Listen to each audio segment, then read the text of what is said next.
시청자 여러분 안녕하십니까? NWS 방송 종합뉴스를 시작하겠습니다. 아나운서 조은준입니다. 오늘의 주요 뉴스입니다.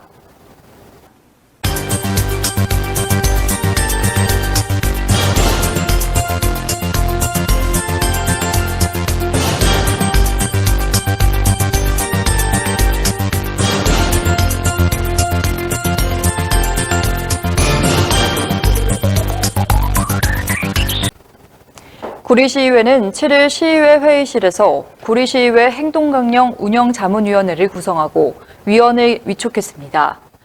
이 위원회는 구리시의회 의원 행동강령 조례에 근거하여 의원의 윤리강령 준수와 의정활동의 공정성, 객관성 제고를 목표로 하는 자문기구로 박한규 위원장을 중심으로 7명의 위원이 자문위원으로서 역할을 수행합니다. 권봉수 구리시의회 의장은 지방자치법 전부 개정에 따라 지방의회의 권한이 커진 만큼 지방의원에게 더 높은 윤리의식과 책임을 강조하는 시대가 왔다며 행동강령 운영자문위원회 구성을 통해 더 투명하게 시민과 소통하는 구리시의회를 만들어가겠다고 말했습니다. 구리시 자원봉사센터는 지난 9월 5일부터 6일까지 강원도 삼척시에서 2023년 자원봉사단체 워크숍을 개최했습니다. 80여 명의 자원봉사자들이 참여한 이번 워크숍은 자원봉사자들의 역량을 강화하고 그동안 현장에서 수고하신 노고를 위로하기 위해 마련됐습니다. 행사는 참석자들의 자기소개 이후 사단법인 세상아이 김문정 대표의 리더십 특강과 프로그램 기획 워크숍, 그리고 봉사자들 간의 네트워킹 시간으로 이루어졌으며 지역 문화 탐방으로 즐거운 시간을 보냈습니다. 구리문화재단에서 2023 예술인 지원사업 구리 아트시드, 신진 청년예술인 발굴 지원사업에 대한 시민 모니터링단을 모집합니다. 모니터링단은 모두 구리 시민들로 구성되어 시민의 눈으로 예술사업의 진행과 내용을 파악하고 목적에 맞는 문화 향유를 제공하고 있는지를 평가할 예정입니다. 모집은 9월 15일까지 진행되며 자세한 정보와 신청서는 구리문화재단 홈페이지에서 확인하실 수 있습니다. 고양특례시와 고양산업진흥원은 킨텍스에서 개최된 2023년 월드 스마트시티 엑스포에서 거점형 스마트시티 사업을 전시하고 있습니다. 고양특례시는 S커브 스마트시티 조성 방향, 이노베이션 센터 운영, 지능형 스마트 행정 서비스, 스마트 교통 서비스 조성 계획을 선보이며 고양특례시가 국토 스마트 공간 체계의 시작점이자 연결점인 최적의 거점 역할을 수행한다는 구상을 보여줬습니다. 산업진흥원에서는 고양 스마트시티 이노베이션 센터를 시민 참여와 산학, 연관, 건어버스를 활용한 자문, 컨설팅, 실증 지원을 강화하고 국내외로 스마트시티를 확산하는 혁신 육성의 장으로 발전시킬 계획입니다. 고양특례시 덕양구는 지난 5일 편리하고 쾌적한 구청 민원실 조성을 위해 환경정비를 실시했습니다. 복잡했던 순번 대기표 발권기 화면을 쉽고 빠르게 이용할 수 있도록 교체했으며 초록식물을 곳곳에 배치해 시민들에게 편안함과 안정감을 주는 환경을 마련했습니다. 특히 휴대전화 충전함, 확대경, 혈압계 등 편의물품을 재정비해 편리하고 쾌적한 환경을 제공하기 위해 노력했습니다.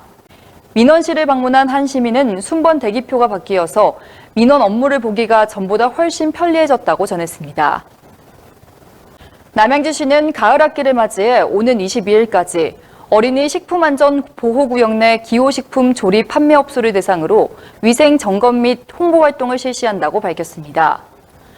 소비기한 경과 여부, 조리 종사자 개인과 시설의 위생적 관리 여부 등을 점검하며 어린이 기호식품의 안전관리를 유도하여 건강한 식품 구매 환경을 조성할 계획입니다. 한편 어린이 식품안전보호구역은 학교의 경계선으로부터 직선거리 200m 범위 안의 구역으로 보호구역 내 어린이 기호식품 조리 판매업소는 학교 매점, 학교 주변의 편의점, 문방구, 음식점 등이 해당됩니다. 남양주 풍양보건소는 심뇌혈관 질환 예방관리 주간을 맞이해 9월 한 달 동안 자기혈관 숫자 알기 레드서클 캠페인을 진행합니다. 이번 캠페인에서는 주민들에게 혈압, 혈당, 콜레스테롤 수치 측정과 지속적 관리의 중요성을 알리고 심뇌혈관 질환 예방관리 수칙의 적극적인 실천을 독려했습니다. 신현주 남양주 풍양보건소장은 이번 활동을 통해 본인의 건강 상태를 수치로 알고 심뇌혈관 질환 예방 관리를 위한 생활 수칙을 정비할 수 있길 바란다고 전했습니다. 경기도의회 도시환경위원회 백현종 의원은 7일 열린 제371회 임시회 제3차 본회의에서 경기도 택시산업 생존을 위한 대책이 시급하다고 강조했습니다. 백 의원은 발언 중에 현재 경기도의 택시산업이 정책 실패로 인한 공급 불균형, 택시 노동자의 이직 문제, 부족한 수익성 등으로 어려움에 처해 있다고 진단했고, 경기도가 최근에 택시 기본요금을 인상했지만 실제 현장에서는 이에 대한 불만이 있다고 지적했습니다. 백 의원은 택시도 민생임을 잊지 말고 즉각적으로 간담회를 실시하고 택시 산업을 살리기 위한 특단의 대책을 마련하라고 촉구했으며 다수 의원들의 공감을 얻었습니다. 경기도 31개 시군의 1,400만 경기도민 여러분 안녕하십니까? 정쟁보다는 민생을 챙기기 위해 노력하는 국민의힘 소속 구리시 출신 도시환경위원회 백현종입니다. 오늘 저는 경기도 택시 산업 생존에 대해서 몇 가지 좀 말씀을 드리려고 합니다. 택시도 민생입니다. 지금 그 자료 화면에 보시면은 경기도 택시 산업 발전을 위한 대토론회가 있었습니다. 지난 4월 11일 날 진행된 우리 의원님들이 다 하시는 정책 토론회를 저는 택시 산업의 생존권 문제에 대해서 했었습니다. 이날 많은 의원분들이 같이 동참을 하셔서 격려해 주셨고 관심을 보여주셨고 택시 산업 관계자분들이 200명 이상 참석을 해서 굉장히 많은 분들이 참여를 해 주셨습니다. 언론에 보도된 기사도 70건이 넘었었습니다. 그만큼 택시 산업 문제는 사회적 이슈고 많은 분들이 관심을 갖고 있는 문제입니다. 제가 앞서 한 70건 정도의 이날 그 정책 토론에 관련해 가지고 70건 정도의 보도가 있었다라고 했는데 그 관련 기사 제가 짤막하게 좀 소개를 해드리도록 하겠습니다. 이 기사 하나만 제가 좀 소개를 해드리겠습니다. 이날 토론회는 경기도 택시 산업 발전을 위해 마련된 자리로 택시 운수 종사자의 권익 향상과 경기도 택시 산업 전반에 걸쳐 산적해 있는 문제점에 대해 다양한 해결책이 제시되었다. 이 기사에 거론됐던 그 토론 내용 몇 가지만 소개해드리면은 택시 산업의 침체 원인은 택시 운수 종사자의 열악한 근무 환경과 불합리한 요금 체계로 인한 수익성 저하에 있다.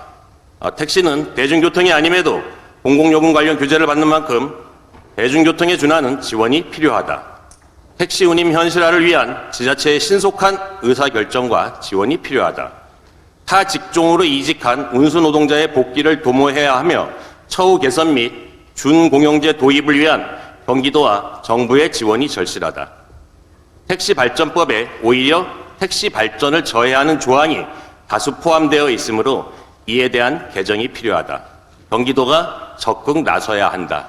요 몇 가지 제가 간략하게 소개를 드렸었는데요.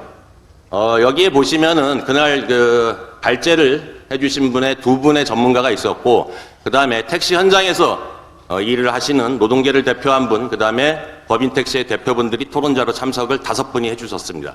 제가 자장을 맡아서 했었었고, 많은 2시간 동안 수십 년간 산적해 있던 택시 문제에 대해서 여러 가지 문제점이 지적이 되었고, 대안도 제시가 되었습니다. 가장 중요한 것은 이날 이구동성으로 이분들이 요청한 사항이 있었습니다. 그날 그 토론회에서 나왔던 내용들을 요점 정리해서 그리고 산적한 문제에 대해서 정리를 해서 경기도지사님과의 간담회를 꼭 할 수 있게 해달라는 간절한 요청이 있었습니다. 그날 토론회 현장에서도 제가 도지사님과의 간담회를 진행시켜 달라고 집행부에 요청을 드렸고, 토론회 바로 다음 날 문서로 우리 전문위원실을 통해서 도지사실에 간담회 요청을 드렸었습니다. 그 이후에도 정무라인을 통해서 여러 번 도지사님과의 간담회를 요청을 드렸었습니다. 5번 넘게 간담회 요청을 드렸었습니다. 이 토론회가 있었던 것은 4월 11일이고 오늘은 9월 7일입니다. 무려 5개월이 지났지만 아직까지 간담회는 진행되지 않고 있습니다. 저는 개인적으로 우리 김동연 지사님의 소통과 민생을 생각한다라는 부분에 대해서 의구심을 갖지 않을 수 없고 상당한 실망을 했습니다.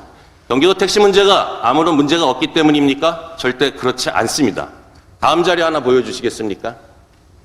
요 막대 그래프 간략하게 설명을 드리면은 어디는 택시가 많고 어디는 택시가 적다라는 게 아니라 31개 시군의 택시 한 대당 상주 인구를 나타내는 것입니다.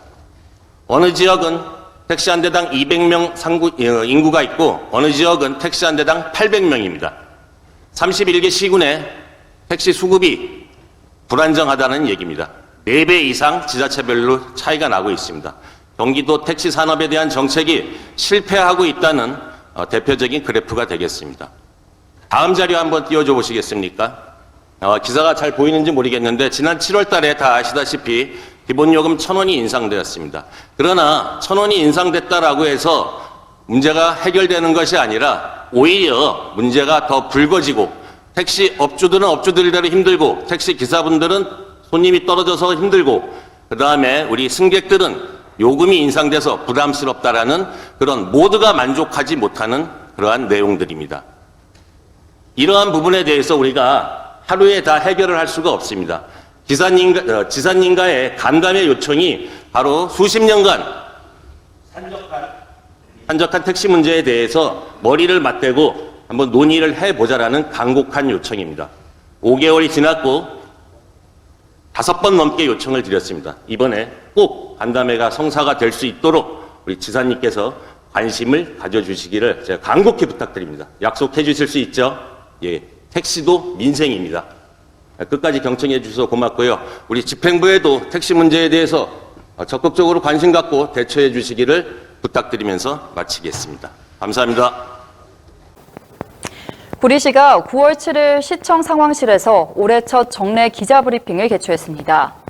구리시 정례 기자브리핑은 시민과 시정 정보를 공유하고 안녕하십니까? 주요 사안을 정확하게 전달하기 위해 마련된 것으로 오늘 진행을 매주 맡은 목요일에 후보팀장 국단 소별로 서한나입니다. 진행되며 취재활동으로 긴급한 바쁘신 현안이 와중에도 발생하면 수시로 정례 브리핑을 브리핑에 열어 참석해 언론과의 주신 소통을 언론인 강화할 여러분께 계획입니다. 진심으로 이번 감사드립니다. 브리핑에서는 김한경 구리시 행정지원국장의 발표를 김한경입니다. 맡았으며 행정지원국의 주요 언론인 사업인 여러분, 갈매동 안녕하십니까? 복합 커뮤니티 센터 네, 위탁 개발 취재활동으로 사업, 바쁘신 와중에 공공 와이파이 존 시간 내서 구축 사업, 참석해주신 다양한 민원 언론인 행정 여러분께 서비스 등 진심으로 3개의 사업에 감사드립니다. 대해 설명했습니다. 구리시는 즐거운 백경현 변화, 또 구리시장은 행복한 언론과의 구리시라는 소통은 비전으로 궁극적으로 시민과의 구리시에 소통이기도 하다.